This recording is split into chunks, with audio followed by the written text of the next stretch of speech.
At 6:17 on a freezing Tuesday morning, Nurse Mara Vance stepped out of Mercy Ridge Hospital and found her car missing.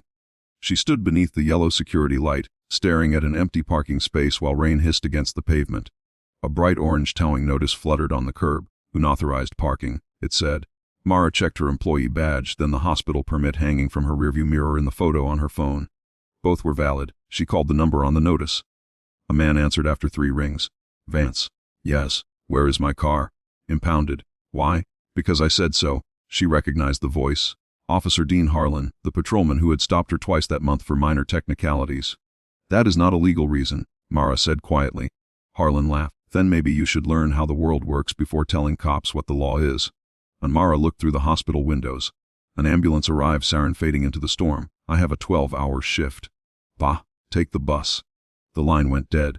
Mara swallowed her anger. She could have argued. She could have demanded a supervisor.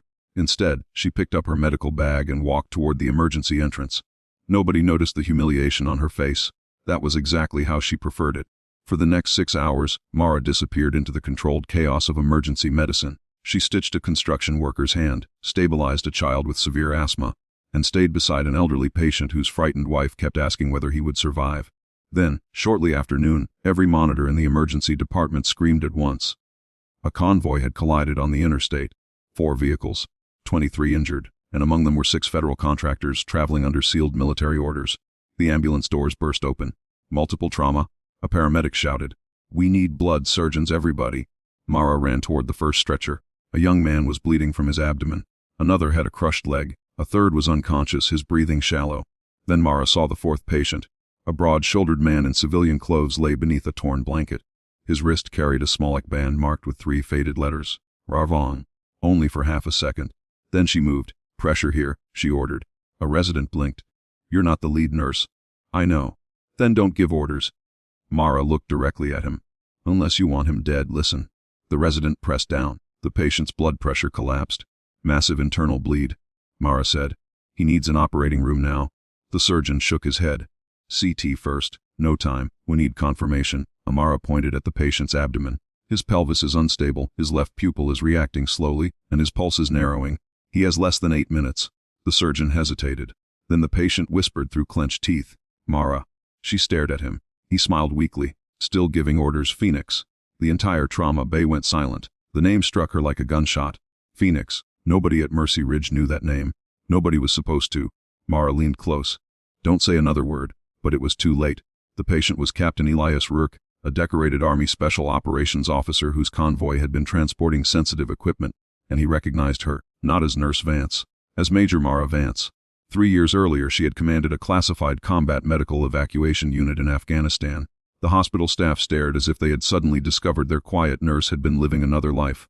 But before anyone could ask questions, another explosion shook the building. The lights went out. Emergency generators flickered on. Someone shouted from the hallway, "Second casualty wave."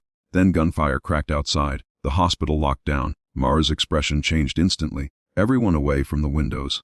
The attending physician stared at her. "How do you know?" "Because those shots are controlled bursts."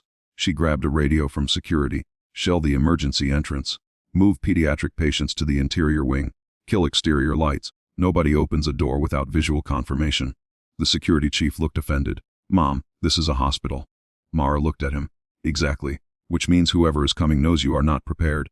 A deep voice came through the radio. "Phoenix, identify." Mara closed her eyes. She knew that voice too. Colonel Daniel Cross, her former commander. The man who had signed the report that ended her military career. She answered, "Major Vance." Silence. Then Cross whispered, "I thought you were dead." Mara looked toward Captain Rourke.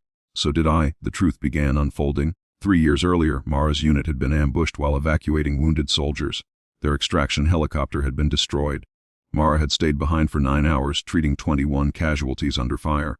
Officially, she had disobeyed orders. Unofficially, she had discovered that someone inside the command structure had sold their route to an enemy network. She reported it.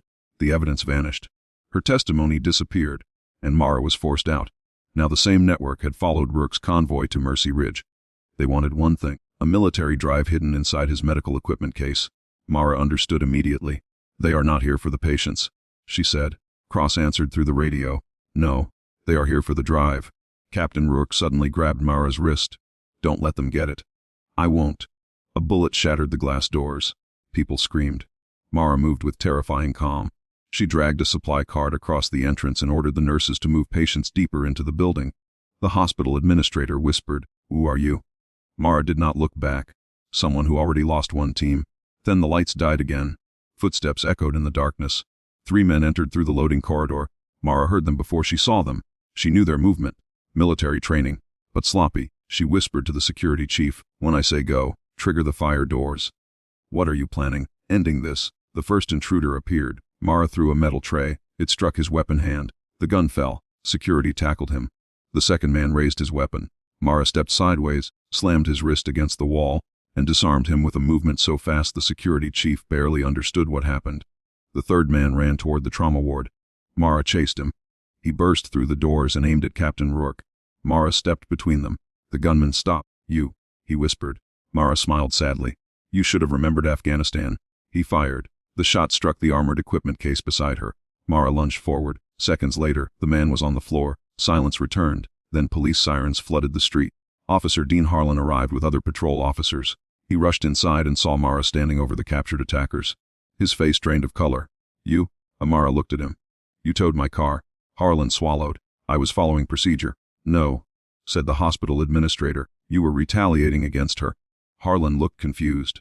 Then Colonel Cross entered. He walked straight toward Mara and stopped. "Major Vance," he said loudly, "I owe you an apology."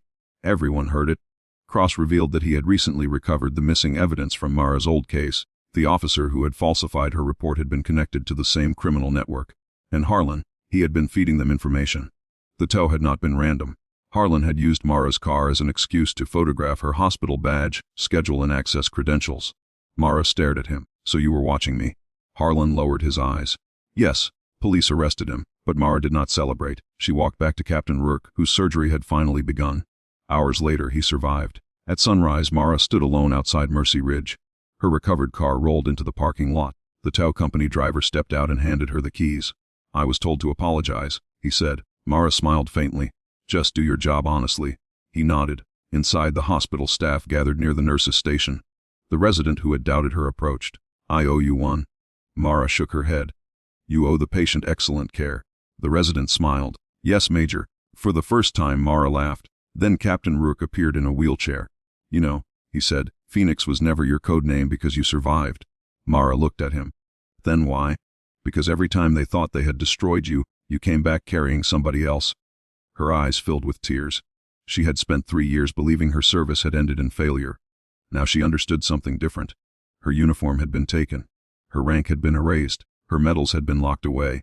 But none of them had created the person she was. That person had survived without them. Mara looked at the sunrise over Mercy Ridge and whispered, "Maybe I never lost the mission." Rourke smiled. "Maybe the mission just changed." And somewhere behind them, the hospital doors opened for another ambulance. Mara turned toward it. She picked up her medical bag. Then she walked back inside. Because heroes do not always wear uniforms. Sometimes they wear scrubs. Sometimes they get mocked, ignored, punished, and forgotten. And sometimes, when the world finally needs them most, they simply step forward and remember who they were. Mara never asked for another uniform. She never asked for applause either. What she wanted was simpler, a place where skill mattered more than rumors, where courage was measured by what you did when nobody was watching. Weeks later, the hospital placed her name on a small brass plaque beside the trauma room. Not for her military rank, and not for defeating the attackers, but for saving lives when fear could have frozen her. Beneath her name were 4 words: she never left anyone behind. Mara touched the plaque once, then returned to work. That was her victory. Not revenge, not recognition, redemption. And for the first time in years, when someone called her Major, she did not flinch. She simply answered, ready for whatever came next. If this story moved you, subscribe for more powerful stories of courage, sacrifice, and hidden heroes. Because the next person everyone overlooks might be the one who saves them all.